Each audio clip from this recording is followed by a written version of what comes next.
Definitely మీరు బాధపడొద్దు. Media కూడా 100% మీకు సపోర్ట్ చేస్తుంది. అంటే ఈ విషయంలో మీరు కొంత క్లారిటీ ఇవ్వాలన్న ఉద్దేశం. సో మీ అభిమానులకు అందరికీ పోలీస్ డిపార్ట్మెంట్కి మీరు రిక్వెస్ట్ చేస్తే నేను మీడియా మిత్రులకు నేను ఒకటే కోరుకుంటున్నా, దయచేసి ముందు వెనక వెరిఫికేషన్ చేసుకొని పోలీస్ వాళ్ళనందరినీ కూడా అడిగి, దయచేసి నేను సోషల్ మీడియా నుంచి వచ్చా, నేను సోషల్ మీడియానే నాకు శాపంగా మారుతుందని నేను ఏ రోజు కూడా అనుకోలేదు. నేను ఒక ఆడపిల్లని, దయచేసి చెప్తున్నా, ఇందులో నా ఇన్వాల్వ్మెంట్ ఉంటే మళ్ళీ చెప్తున్నా, మీరు ఏం చేసినా నేను పడ్డానికి సిద్ధం, నేను ఎక్కడికైనా వస్తాను. కానీ అనవసరంగా నన్ను దయచేసి బ్లేమ్ చేయకండి ముందు వెనక తెలుసుకోకుండా. ఇందులో నా ఇన్వాల్వ్మెంట్ 1% కాదు కదా, 0% కూడా లేదు. ఆయన జస్ట్ ఫేమస్ అవ్వడం కోసమే నాతో మాట్లాడాడు కూడా, నువ్వు వస్తేనే నేను మాట్లాడతాను అని చెప్పి ప్రతి ఒక్కరిని కూడా ఆయన అట్లనే అప్రోచ్ అవుతున్నారు. సెలబ్రిటీస్ని నేను కనుక్కున్నాను కూడా, ప్రతి ఒక్క సెలబ్రిటీ ఇదే చెప్తున్నారు. రిటర్న్ డబ్బులు ఇచ్చి మరీ ఇంటర్వ్యూ చేయించుకుంటాడట ఆయన, అంత పిచ్చి ఉంది ఆయనకి. ఆయన ముందు వీడియోలు వినండి. అండ్ ఈ కేసు సిఐడిలో ఆల్రెడీ నడుస్తుంది, 1 year నుంచి నడుస్తుంది.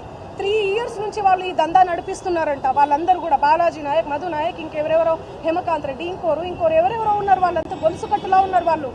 నాకు అసలు తెలీదు. అన్యం పుణ్యం ఎరగని మమ్మల్ని, నన్ను, నా ఫ్యామిలీని దయచేసి రోడ్డుకి మీడియా మిత్రులారా నేను మళ్ళీ చెప్తున్నాను, న్యాయం ఎవరి వైపు ఉంటే వాళ్ళ వైపు ఉండండి. దయచేసి మీడియా అంటేనే నాకు చాలా గౌరవం, నిఖార్సైన మీడియా. దయచేసి చెప్తున్నా, మళ్ళీ చెప్తున్నా, వాస్తవాలు చెప్పండి, అవాస్తవాలు వద్దు. సడన్గా ఇట్లా ఏం తెలియకుండా ఎవరో వచ్చి నా మీద ఎలిగేషన్స్ వేస్తే దయచేసి మీరు పెట్టుకోకండి. ఎందుకంటే నేను ఒక ఆడబిడ్డని, గిరిజన ఆడబిడ్డని. ఎవరెవరో పడనోళ్ళు మా ప్రోగ్రామ్కి రాలేదు, అంత పలుప, అంత ఓవర్ యాక్షన్, ఏమేమో ఉంటాయి. వాళ్ళు వచ్చి పడదు అని చెప్పి ఏదేదో మాట్లాడుతుంటారు. మీరు అట్లా పెట్టుకోవడం చాలా తప్పు. దయచేసి మీడియా మిత్రులు, నా ఫ్యామిలీ లాంటి వాళ్ళు, నా ఫ్యామిలీ మీడియా అంటేనే నా ఫ్యామిలీ, నేను కూడా ఒక జర్నలిస్ట్గానే వచ్చాను. కానీ ఎవరిని ఏ మాట అనకుండా నా కష్టాన్ని నేను నమ్ముకొని, నా పాటను నేను నమ్ముకొని ముందుకెళ్తున్నాను. నా మీద పార్టీ ముద్రలు వేసినా కూడా నేను వద్దు ఈ పార్టీ అని చెప్పి అప్పుడెప్పుడో ముందుసారి సిచ్యువేషన్ని బట్టి వెళ్ళి పాటలు పాడిన. పార్టీ ముద్రలు వేస్తే 2023, 2024 ఎలక్షన్ మూమెంట్లో అసలు నేను ఎక్కడ కూడా కనిపించలేదు, ఎవరికి పాటలు కూడా పాడలేదు. అవునా కాదా?